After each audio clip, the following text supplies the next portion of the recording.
Anda boleh bersetuju ataupun tak bersetuju, tetapi yang dikatakan tadi, pengikut dia mentaksub dia, mengangkat dia tinggi. Tapi tengoklah mana-mana aliran Wahabi ni antara aliran yang paling kurang taksub kepada tokoh dia. Mereka tak pergi doa kepada kubur tokoh dia, ada dengar? Mereka tak pergi cium, tunduk, sujud kepada tokoh dia, ada dengar?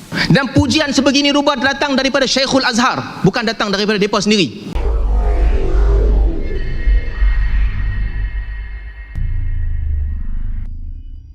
Yang kedua, saya tertarik apabila Ustaz Engku sebut tentang ulama-ulama mazhab menentang Wahabi. First kali dia bawa As-Sawi Al-Kabir. As-Sawi Al-Maliki, satu orang alim, ulama alim mazhab Maliki yang mengkritik Muhammad bin Abdul Wahab. Bagi saya masa sekejap, saya cek, saya ada maklumat tambahan tentang beliau sebentar tadi tentang As-Sawi. Baik. Beliau bawa perkataan As-Sawi yang katakan ini adalah kelompok yang suka membunuh. Tapi jangan lupa, dalam hasyiah beliau, Sawi, dalam hasyiah beliau terhadap tafsir Jalalain, beliau juga telah mengkritik Asy'ariyah. Mengkritik Asy'ariyah kerana mudah mengkafirkan orang. Itu perkataan dia. Jadi saya tinggalkan tu dulu. Saya nak masuk kepada pandangan ulama tentang Muhammad bin Abdul Wahab. Kita pergi kepada mazhab Maliki. Siapa yang paling kenal kepada aliran Wahabi? Ulama Maliki yang tinggal di tanah haram. Antaranya Syekh Alawi Al-Maliki. Dia ada permusuhan dengan Wahabi. Dia ada permusuhan dengan gerakan Wahabi. Ali Syekh tulis buku untuk mengkritik dia. Dan dia banyak mengkritik mereka. Dia duduk di Mekah dan dia tak dibunuh. Dia banyak mengkritik mereka. Dia dikritik oleh mereka. Dia ada pertembungan dengan mereka. Dan Alawi Maliki adalah tokoh besar. Apa katanya kepada Muhammad bin Abdul Wahab? Katanya, wa huwa imamut tauhid wa ra'sul muwahhidin. Setelah dia sebut terdahulu Muhammad bin Abdul Wahab lawan dengan khurafat, Muhammad bin Abdul Wahab berdiri lurus untuk mempertahankan akidah, katanya ha huwa imamut tauhid wa ra'sul muwahhidin. Ini Syekh Alawi Al-Maliki. Kalau betul lah semua maklumat tadi macam tadi tu, Muhammad Abdul Wahab ni digambarkan orang yang paling teruk sekali. Macam mana Syekh besar Maliki yang kamu angkat sebagai tokoh boleh memuji dia dengan sebegini rupa? Seterusnya, Yasin Fadani, tokoh besar ulama Syafi'i. Saya quote perkataan Ustaz Engku. Kata Ustaz Engku dulu, dia pernah tulis, dunia pernah memiliki ulama yang sangat hebat dan alim dalam mazhab Syafi'i, iaitu Syekh Yasin Fadani, yang jika diikutkan berdasarkan pemerhatian kita, beliau sudah tentu mampu untuk tarjih semula mazhab Syafi'i. Kata siapa? Kata Ustaz Engku. Ini Syekh Yasin Fadani menghimpulkan sanad-sanad yang ada pada dia. Menghimpunkan puluhan nama guru di sini. Hayat Sindi juga ada di sini. Nama-nama besar. Tapi tuan-tuan perasan satu tak? Apabila beliau menyebutkan tentang Muhammad bin Abdul Wahab, katanya Syekh Abdullah bin Muhammad An-Najdi an abihi Syekhul Islam Muhammad bin Abdul Wahab An-Najdi. Orang ni sesat yang paling teruk dalam semua guru-guru dia. Ini satu-satunya orang yang sanadnya sampai kepada, bukan guru dia lah, generasi sebelum dia, sampai kepada Syekh Yasin Fadani.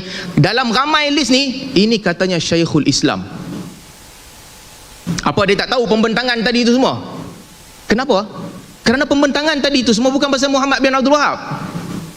Seterusnya, ini guru kepada tuan guru ni Abdul Aziz, Hussein Ahmad Madani Diobandi. Beliau menyebutkan, saya dengan ini sejelas-jelasnya berpendapat tentang ulama Najd yang dimuatkan dalam buku itu tidak berasaskan karya mereka sendiri, melainkan berasaskan khabar-khabar angin. Karya-karya utama mereka dengan jelas membuktikan bahawa mereka tidak bercanggah dengan Ahlus Sunnah wal Jamaah. Ini otoriti mazhab Hanafi. Otoriti mazhab Hanafi. Seterusnya, ada perbezaan yang lebih penting. Bolehlah bawa seorang ulama, tapi otoritinya di mana? Otoritinya badan ataupun kumpulan yang menghimpunkan ulama Diobandi. Di India ataupun Pakistan ada aliran Diobandi, aliran ahli hadis. Ini pandangan rasmi Diobandi. Pandangan rasmi. Apa kata mereka? Syekh Muhammad bin Abdul Wahab is not out of the fault of Ahli Sunnah wal Jamaah. Pandangan official mazhab Hanafi. Kalau nak ambil di sini, adilkah kita ambil satu pandangan ulama mazhab ni buat kaedah umum, ulama semua mazhab mengatakan Wahabi terkeluar dari Ahli Sunnah wal Jamaah, sedangkan ini pandangan rasmi? Dan pandangan yang rasmi ni kata, kalau nak tahu lebih lanjut, lihat tulisan Maulana Muhammad Manzur Nu'ani. Dan disebutkan tulisan saya sebutkan di sini juga terjemahan daripada tulisan Muhammad Manzur Uthmani.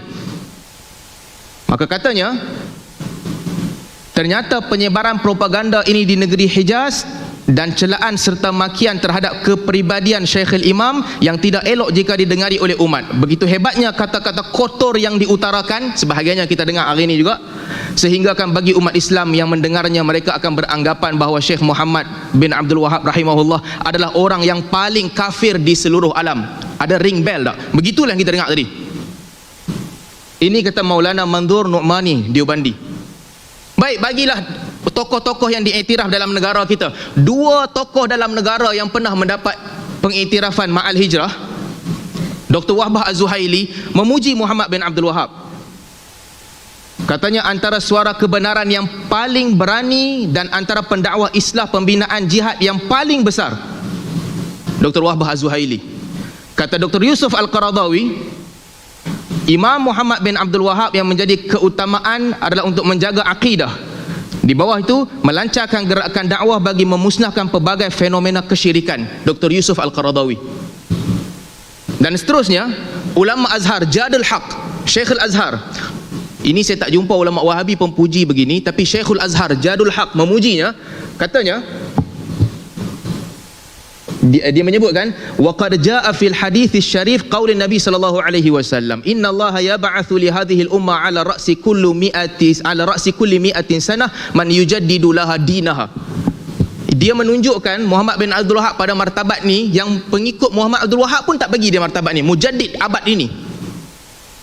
Anda boleh bersetuju ataupun tak bersetuju, tetapi yang dikatakan tadi, pengikut dia mentaksub dia, mengangkat dia tinggi. Tapi tengoklah mana-mana aliran Wahabi ni antara aliran yang paling kurang taksub kepada tokoh dia.